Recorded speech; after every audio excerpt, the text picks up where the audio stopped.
what I'm going to do, we're going to call this Personal Competency Life Coach. And in a few years, you're going to see PCLC just used all over the country. And if we had $500, we'd probably go trademark it, but we're not. But Personal Competency Life Coach. Now here's what we want to do. I want to teach you just a little bit about life coaching and the mentality of being a life coach instead of necessarily a teacher.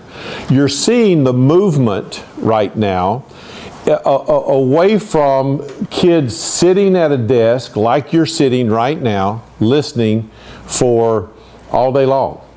And still the statistics say that for 91% of the time the kid is sitting by themselves at the desk. It's still the deal. 91% of the time. That means they're not moving much. That's not a very natural thing to do. Especially if you get these kids in with ADD, you get these kids in with, that just want to move. They don't see any relevance in what you're doing. And we're asking them to be quiet and to be quiet. Life coaching, we're putting a lot of emphasis on the education of what is normal or mainstream. And what we mean by that is that we've said this is what is normal, and so anybody outside that normal, what do we look at them as? Abnormal. They're different. They don't really fit our system of education. And those are the kids that have problems and have issues. Each student is unique. We know that. Our goal as coaches is to help each student discover his potential. When you walk in every day, is that your objective? Or is it to survive? And sometimes it is to survive. Sometime at the first of the year, you're thinking, oh my gosh, I've just got to make it through this day. I can't believe that everybody is kind of closing in on me. So how do we deal with that? And what does life coaching have to do with that? Mentoring, this is not mentoring, and this is something that we're going to go through here to understand. Mentoring assumes that the mentor has been where the student wants to go. Real interesting concept there. Now, can you mentor? You will mentor. In fact, you will counsel, you will mentor. There will be things that you're doing, you will teach, but that's not really what life coaching is. Life coaching is helping them make decisions. Okay, and again, this is part of what we're talking about here today. Manipulating the student. I'm going to manage these students. Again, how many times we do that in a classroom? Well, I'm going to manage this classroom instead of empowering the kids to manage themselves. Counseling normally takes their client, diagnoses a problem, diagnoses a problem, and intervenes to bring the student to mental health. We're not counselors. And that's important to know. Even if we go through this, I'm going to teach you how to be an emotion coach, but it's not counseling. Okay, and we don't need to jump into that. But guys, I'm going to tell you, the counselors today do not have enough time, and the counselors even coming in once or twice a week. I don't know how many times y'all come into the different places, but to the different places, but you don't have time to deal with all the kids. And so teachers need to be equipped with understanding how to deal with kids up to a point. Consulting. This is not necessarily for advice. Now, during life coaching, will you give some advice from time to time? Yes, you will. But that's not, again, the life coaching. What it is focused on the individual, his, her needs and growth, learning life together. It's about possibilities, about purpose, emphasizes the positive future, not the negative past, solution-oriented. It's solution-oriented, it's solution-oriented. It's solution-oriented. It's solution-oriented. Focus on the kid's strengths. So as we go through this, you're going to see how this comes. 5 steps to becoming a personal competency coach. Okay, what's step number 1? Be aware of the emotions, your emotions and the student's emotions. Now just be aware. So as they come in, you've got kids that are going to come in with all different kinds of emotions. You just need to be aware, because what's going to happen is some of these kids were abused at home before they came. Some of them were yelled at home before they came. Some of them have come for various reasons to school, but not necessarily to learn. And so the emotions, you have to check with them I mean, you have to be aware of what's going on with these guys' emotions as they're coming in. Now, for some of you guys, that's what you do. You're very good at that. You watch for kids. You watch for problems that may be happening. For some of you, you're thinking, you know what? I'm just there to teach. If you have that attitude, we would say that's a fixed attitude. It's a fixed attitude on you're not empowering yourself to be able to make a difference in that kid. Because what I heard in circle, and I've heard some of you saying is, it really frustrates me when I can't find how to help that kid. And that's a beginning. A beginning is to have that passion to say, what am I going to do to help the kids and how to do that. When you look at the students over here, the students will do a lot of things out of fear. So as they come to school, some of the ways that they're acting out and some of the things behind the scenes, you have no idea. We had a kid come to school that was I always call it defiant behavior, but what's it called? Oppositional defiant. Yeah, oppositional defiant. And he had figured the system out. And the system over at Hot Springs was that if I act out, I go home. And if I act out bad enough, okay? And he had figured that out. So the first thing he did when he came to our place, we said, you're not going home. Do you understand? You can get as bad as you want. You're not going home. There are many times I regretted saying that. Yes, and there are many times that I was thinking, you big idiot, what have you taken on here? But what happened, guys, is it changed that kid's life. And it was not over a 1 or 2 or 3 month period of time. It really took us 2 years to where you looked at that kid and you did not look at somebody that was defiant behavior. He wasn't defying things. But by investing in that life and investing in time and effort that it took to deal with that, I don't know how many F words I heard during that whole time, and it's like just crazy. But the kid had something down deep that was an issue.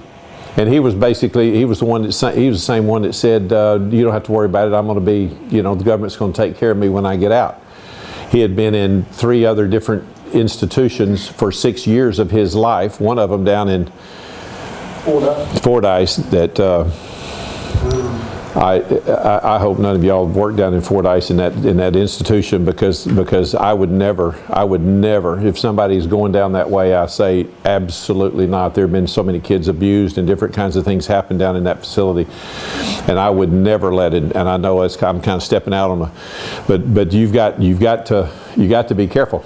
So he came to us after all that. So what's he feeling? What's he got down deep that he's feeling? School? My gosh, what's school going to do for him? If he's going to live on the government the rest of his life, what's the relevancy there?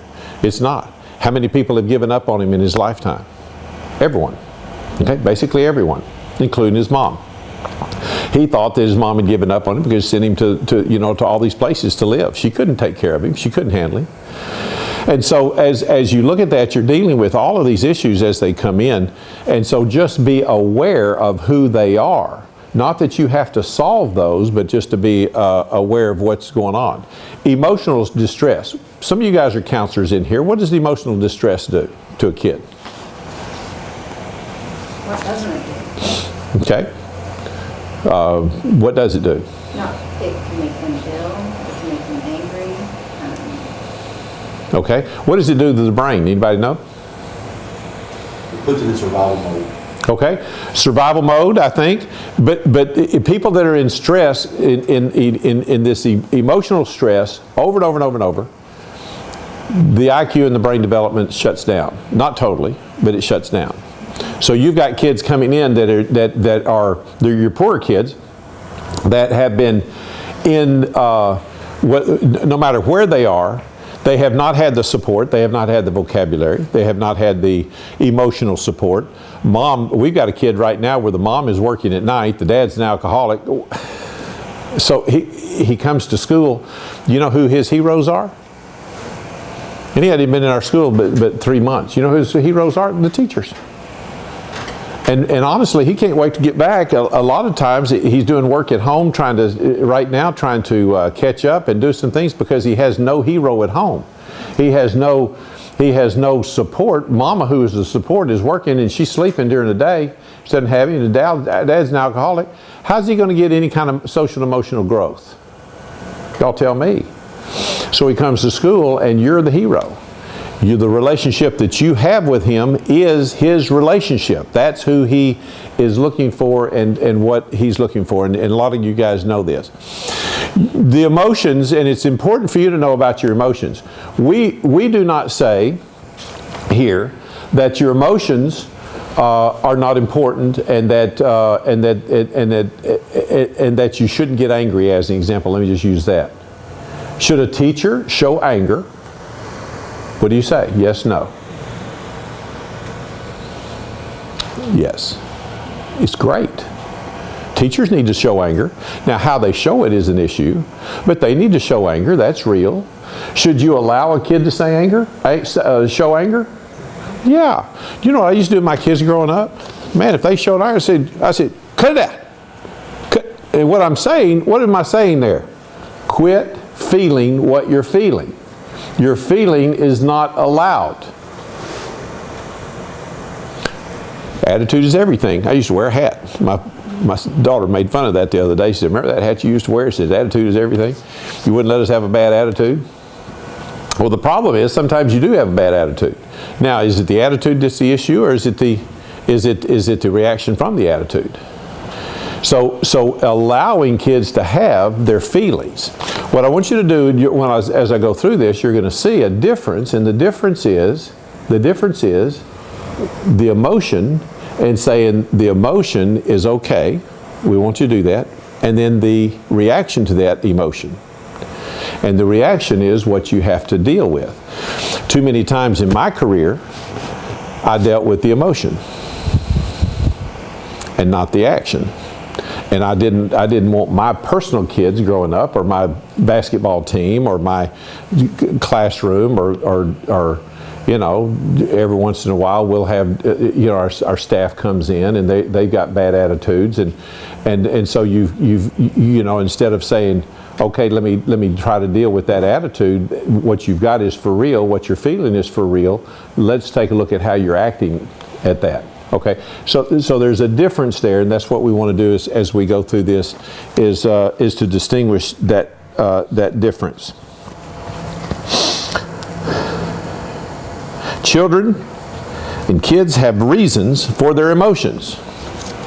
They have reasons for them. What are they? That's what we want to get to. So you got coming in. Now some of you guys, how many of you are sitting out there thinking, well, I can't deal with all my kids all the day, every day? Some of you guys, how many of you guys have, what is the most, I want to know, how many of you guys have 120 kids coming through a day? Any of you? Okay, you do? Anybody else? Because you got classes rotating and all. So it makes it a little difficult to deal with on that. What we're hoping with the social emotional learning thing is that you've got a time that you can get fairly intimate with, at least with 20 or 30 kids. That's what we're hoping, and so some classes are being our curriculum and all is being put into like an advisory time, or sometime which are perfect for that, to where you can kind of get used to something. Okay, all right. Number 2, recognize the emotion and as an opportunity. So if the kid comes in and they're showing some kind of weird emotion, if they're showing some, they're coming in. Are they supposed to be coming in here? Oh, I thought okay, all right, well, hijack it. Open the door and tell them it's in here. Okay. Yeah. Ignoring negative emotions can be destructive. How so? Somebody help me out. They feel like just because they're negative, their emotion doesn't count, or they don't count. Okay, very good. Or the emotion doesn't count, or the emotion's not real. I know. Again, you can look at it as an attitude or an emotion. Somebody comes in, they're sad. How many have used this with your kids? Well, you shouldn't be sad. The kitty was going to die anyway. Now, Said that. yeah, I'm sure you have. A negative emotion is, well, grandma was 92. We're really glad she lived that long, and so we need to be happy that she's in heaven. Okay, to a kid that's never lost lost a close family member, what's that say? Well, you might have lost several, or you might have seen a lot of people die in your lifetime, but that kid has not. So how do you empathize with that kid? So you try to put yourself in that position. What are they feeling? How are they feeling that? So all the negative, like I said, the negative, even if let's say anger, is anger just to acknowledge, okay, you must be angry. We're having a tough time here, you're angry. And not to dismiss it and say, well, you shouldn't be angry. And how many times have we said that? They get in a fight, or they come in and it says, my sister did this to me and my sister did that to me on the way to school. Well, you shouldn't be angry about that. So what we're saying is your emotion of what you're feeling at that point in time is illegitimate. It's not, you shouldn't even feel like that. Now, there may be some times where you may try to help them with their emotions, but I'm telling you what they're feeling.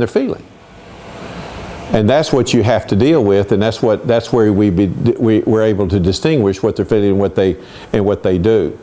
Why address feelings at low intensity? So they don't escalate. Okay. Because they may come in with a feeling of a little sadness, but they may horrible at the end, or they may come in a little disgusted by the time they end of class because we didn't deal with it, because we didn't acknowledge it. Then what are they doing? Oh, they're angry. Now I was just a little bit, disgusted. Now I'm angry because I've sat there during class. I haven't learned a thing, and what I've done is just mold around. So again, while it's low intensity, let's try to deal with it, and so that it doesn't grow. All right. The third thing. Now we've got 5 of these that we're wanting to talk about, and we've got 5 of these that we're dealing with that as you come in. So what's the first one?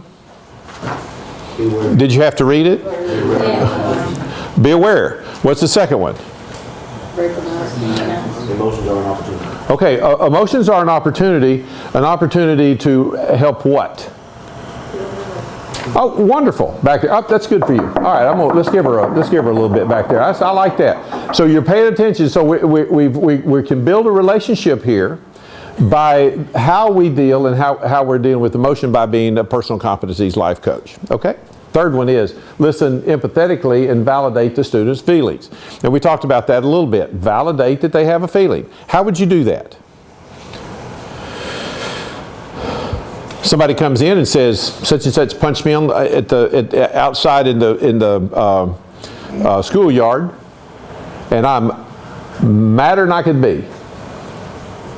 Okay, so what's going on here? Listen empathetically, validate. So what do you do? Or he doesn't even have to say I'm mad. He said somebody punched me in the schoolyard. I've been there before and it made me mad. Okay. Well, I bet you're mad. Yeah. I bet that made you mad. Or you say, how do you feel about that? Well, I'm madder than stink. I don't blame you. I'd be mad too. Now we can do that. Now, what don't jump there yet. And that's what we want to do. We want to solve their problem right quick, all right? Now, and sometimes it's like, okay, we don't have time for this. And I know at Conway, I was up with Christy and them, and I was talking and said something. I do not know what it was. I was probably sarcastic or something. I forget what it was. Do you remember what I said? I remember, and one of the kids just went off. And so they ushered him out and went and talked to him about it, and which we may talk about this later, but their way of handling something is to allow them to get away from the situation, I guess, and then try to calm them down and deal with it. But we're going to do that. We're going to say things different times. We're going to say things not on purpose. We're going to say things, and as we're watching kids and managing that, then we become ready to be able to coach them. Listen and validate their feelings. Listen and watch, reflect back. Don't give solutions at this point in time. Avoid questions that you know the answers to. Share personal experiences. Okay, so here's what I want you to do very briefly. I want you to get in your groups of 3. And I want you to come up with this scenario. Here's the scenario I'm going to give you, and I want you to solve it, okay? There's a teacher that I just came from that called me worthless. Okay, get in your groups of 3. Go. There's 4 of us. Oh, your groups of 4? Okay. Groups of 3. Well, get in your group of 3 or group of 4, whichever one you got. I did say go get 3 others. I did say that, so I wondered. But get in your group of 3 or 4. Just Are we a student? Is that a scenario? no. You're a teacher. Oh, You're the teacher. You're a teacher. How do you deal with that? what if a class actually witnessed a teacher being? No. Mm-mm. We're not jumping to solutions. You're just dealing with this. We're just dealing with the kid.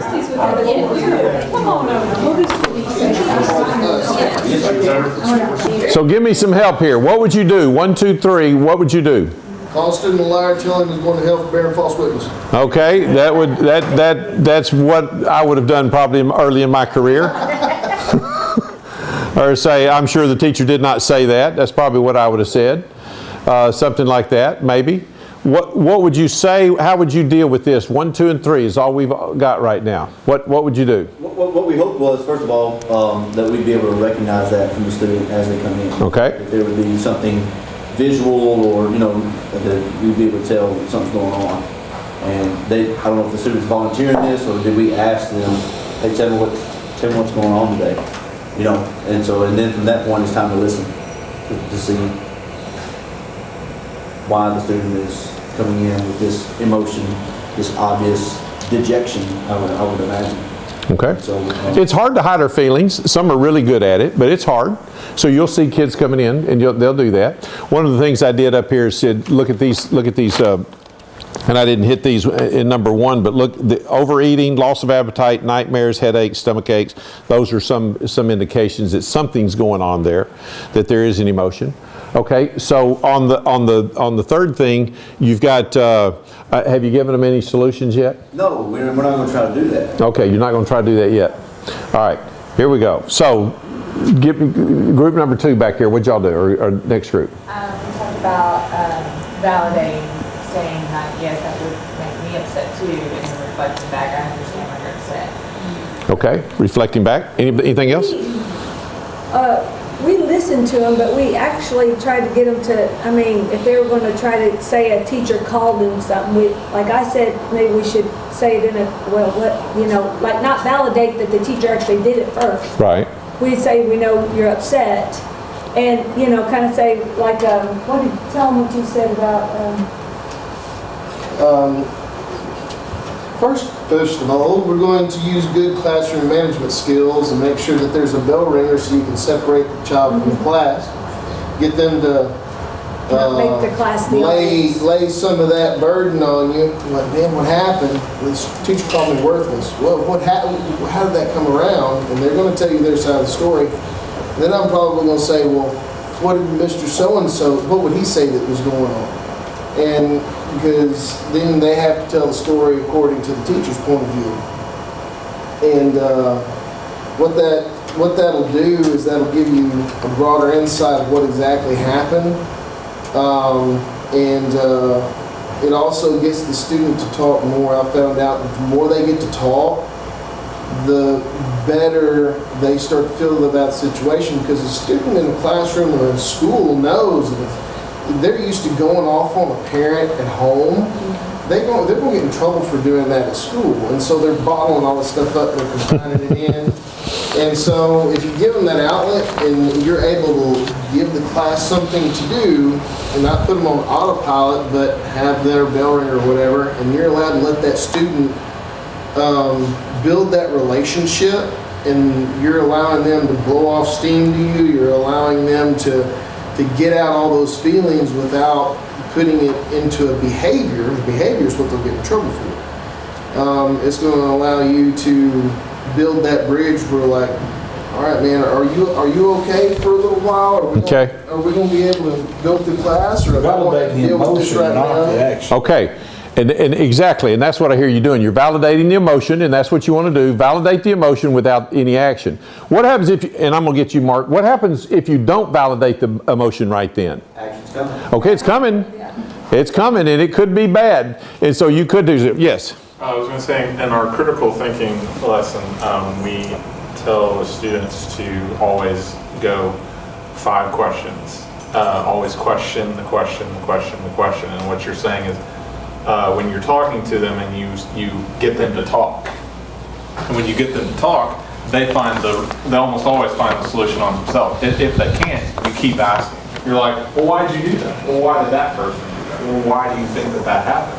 And they find the answer. If you give them the answer, they almost always ignore you. They're like, that's not true. But if they find the answer, then they're like, oh, well, then I know it. Also, if you can get them to, another thing is kids lie. I don't know if y'all know that or not. But children, they're the biggest liars. Littlest people are the biggest liars.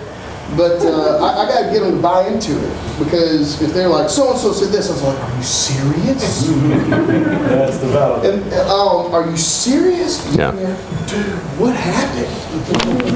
And they want to tell a story, true or not. And if you can get them on that roll, instead of just being like, what? No way. Really? Yeah. So the question in that is that, since, especially on my campus, I have a lot of attention seekers. Yes. How do you keep it from their talk? They'll freely talk to you and tell you all about the situation. How do you snowball it where it doesn't take the entire class period where you're getting to de-escalate them and get them back on task? Do you think that, affecting the next class? okay, do you think that they do that on purpose so that it does? Not necessarily.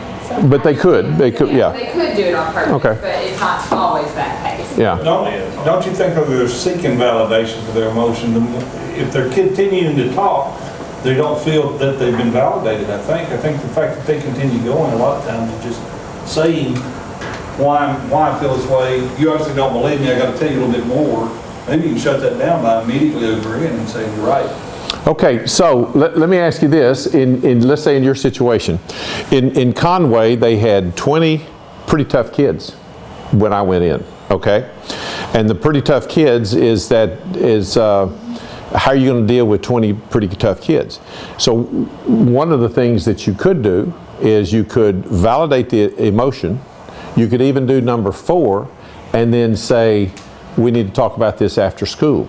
Or we need to talk about this at lunch, or we need to talk about this at a different time. Would that delay, is that going to delay an action, or Yeah, I don't think so. I think it might, but I think at that point in time, especially if you've got others that you have to get in there too, what it does is 2 things to me. Hang on one second. It does 2 things. One is it lets them know, number 1, that they can't beat up your time, okay? And number 2, that there's going to be some dealings. I think if you de-escalate it, I mean, if they're just going nuts, I mean, you know, that needs to be dealt with. But if you can calm them down like that, yeah.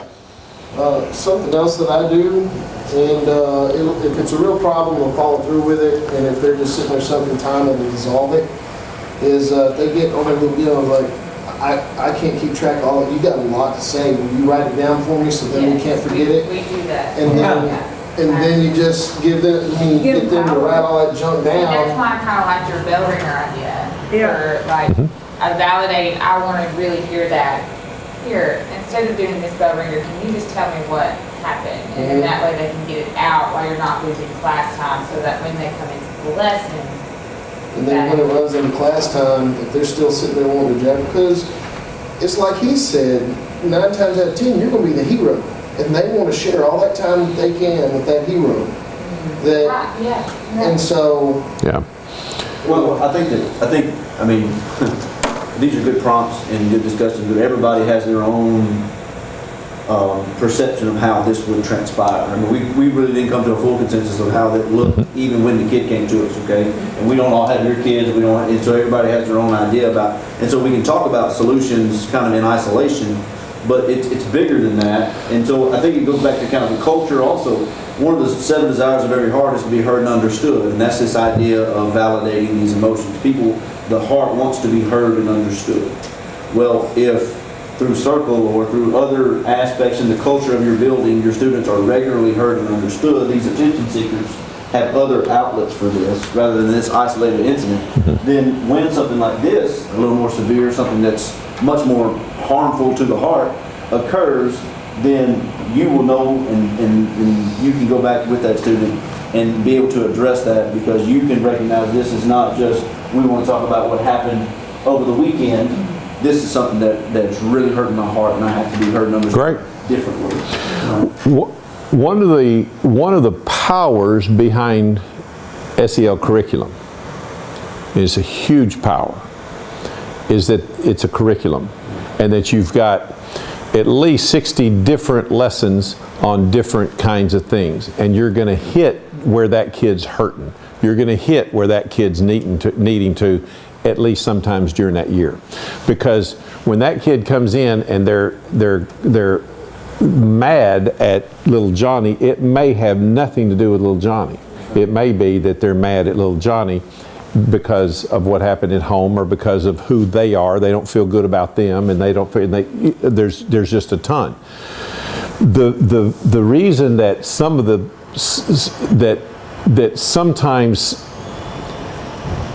our curriculum has been looked at as a quick fix is not what I'm trying to give the perception out there to the school world, and to say, guys, this is a lifestyle. It is a way to deal with kids on a long-term basis. And I'm going to talk about this a little bit this afternoon, but it's pertinent right now is that you as a teacher can change a kid that has been hurt by poverty, but it takes maybe 5 years.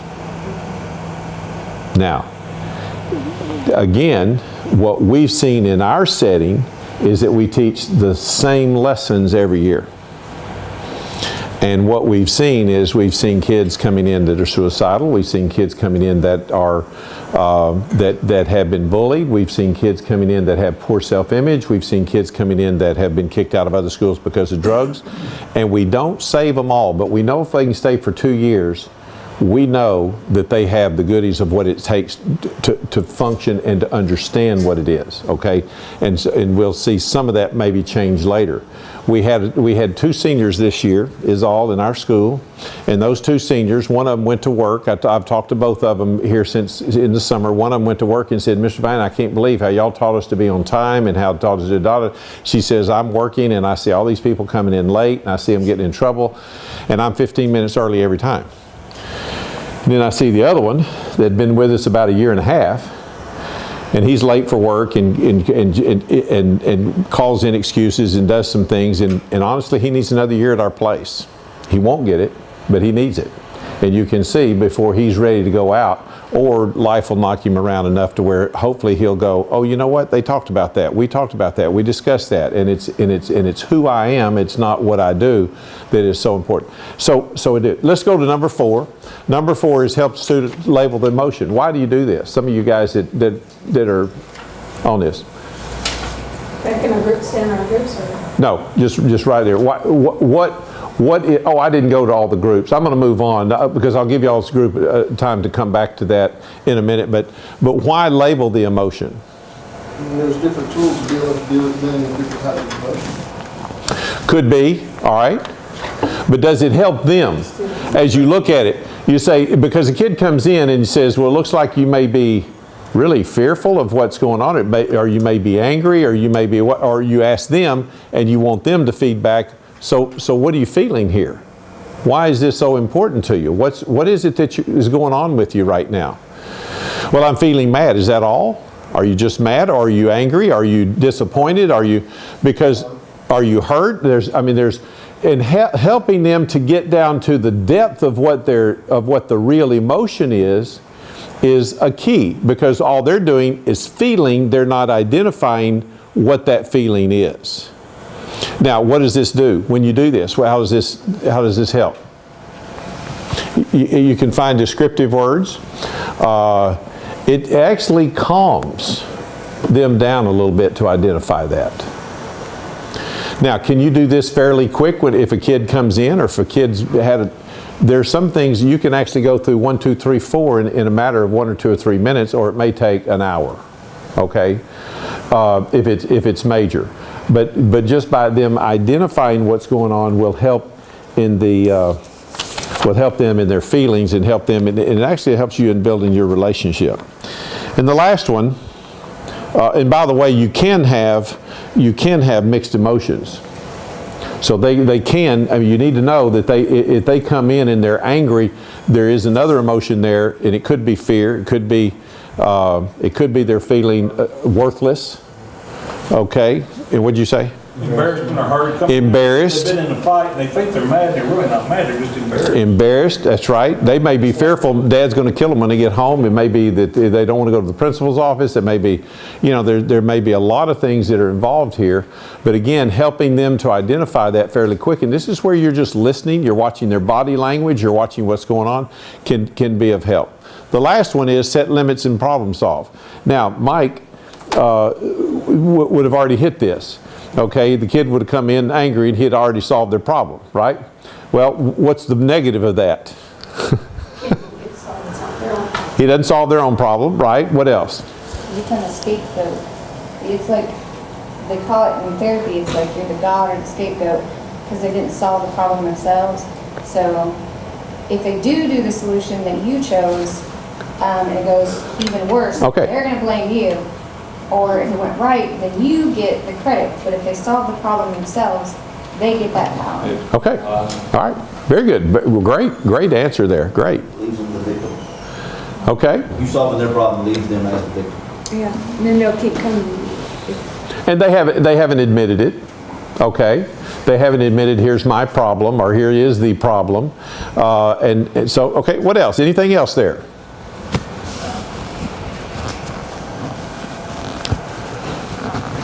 So we're solving problems. Okay, so Johnny, you've come in. You've got a teacher. That you're saying called you an idiot. And so, Mike, what was the solution? Have you considered the fact they're right? Or you could ask, They're all right. Yeah, Rick, his solution. Okay. All right. So. All right. I mean, one of the things I'd ask is, what was your part in this? Okay. I mean, because Now, you're assuming they had a part, maybe. Growth mindset. Well, you're assuming they had a part. How could you do that by asking questions? By asking them a question. Did you have a part, maybe? Okay, did you have a part in this? So what is your part in this? Okay, all right, so what else? So we got a problem. The kid comes in, and the teacher again called him an idiot. Said they were worthless. That you changed. Said they were worthless. There's a difference. Said they were worthless. Okay. All right. Rick asked, and he said, well, did you feel worthless? Do you feel that's true? Okay. Because we weren't trying, if you believe it, we weren't trying to find a solution, we were just acknowledging their. So what's a question that you can come back at them and say and try to help solve a problem here? So what do you think we need to do? What do you think would be appropriate? Do you think the teacher meant it?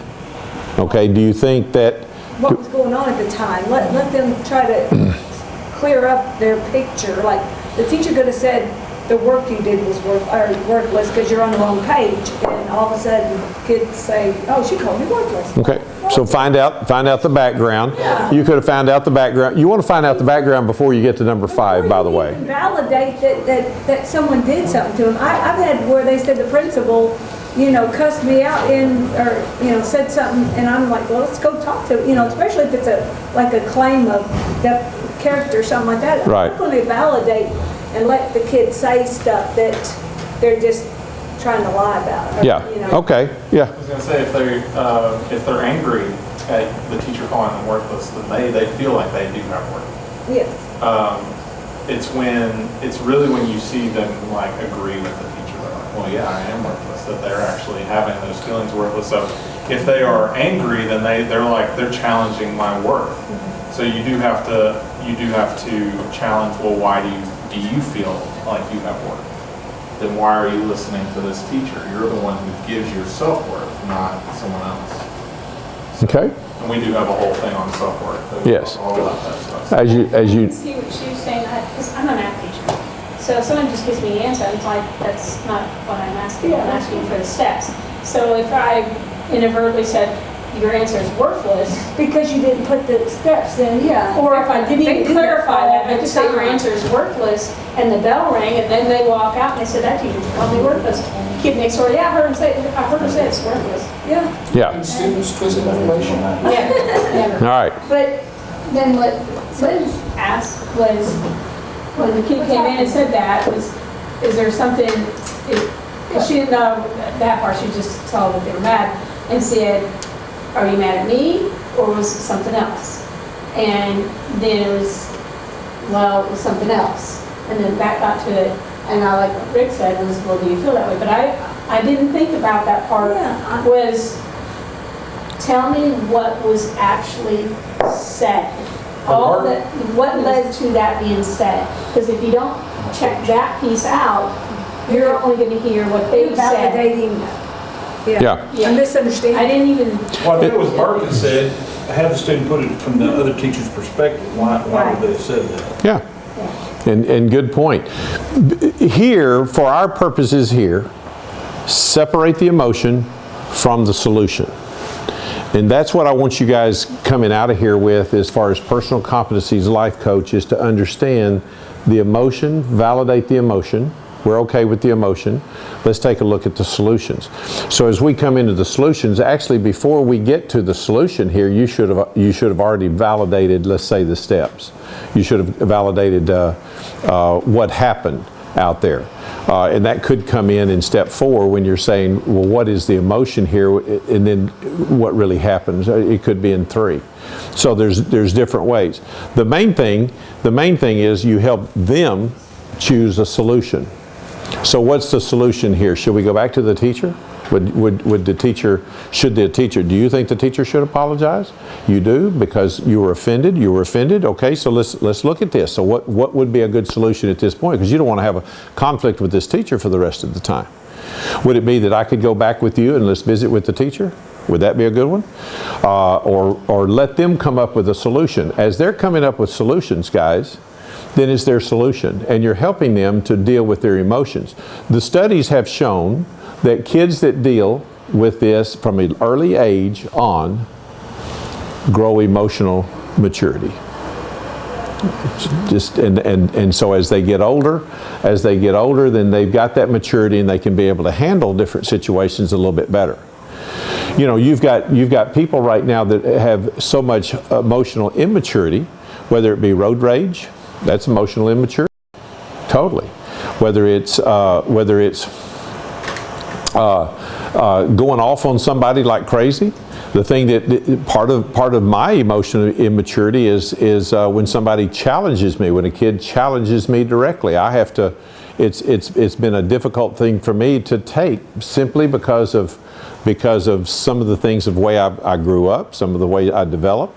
But I'm telling you, it's social immaturity. So how do you try to deal with that? And that's where the emotional life coach comes in. What can we take from this?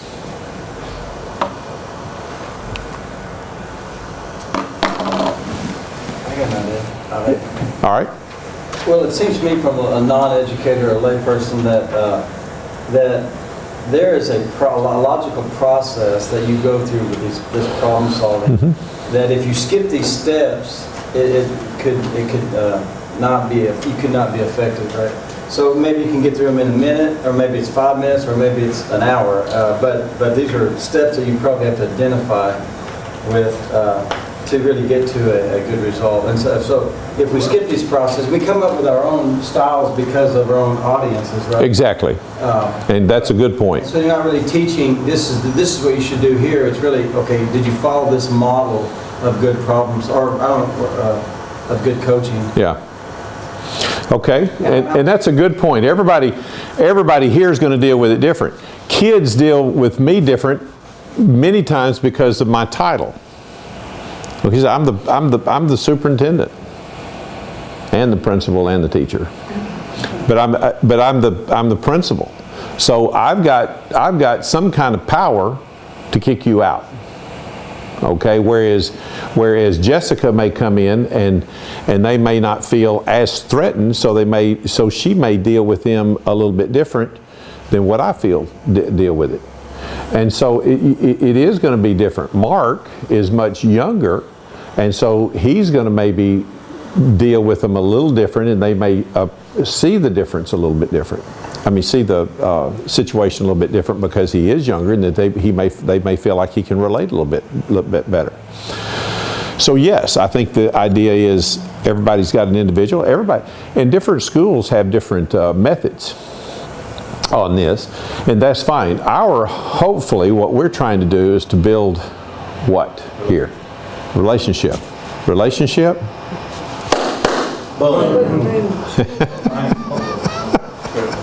I'm telling you, it's to build a relationship, to get the kid to where they feel trusted, to get the kid where they feel honored, to get the kid where they feel like they have somebody that they can go to if they need to.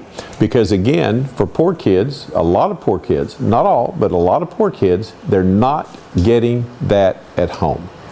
And that's the key for this, to be able to say, wow, let me just open my mind up, see how we can deal with this maybe a little different.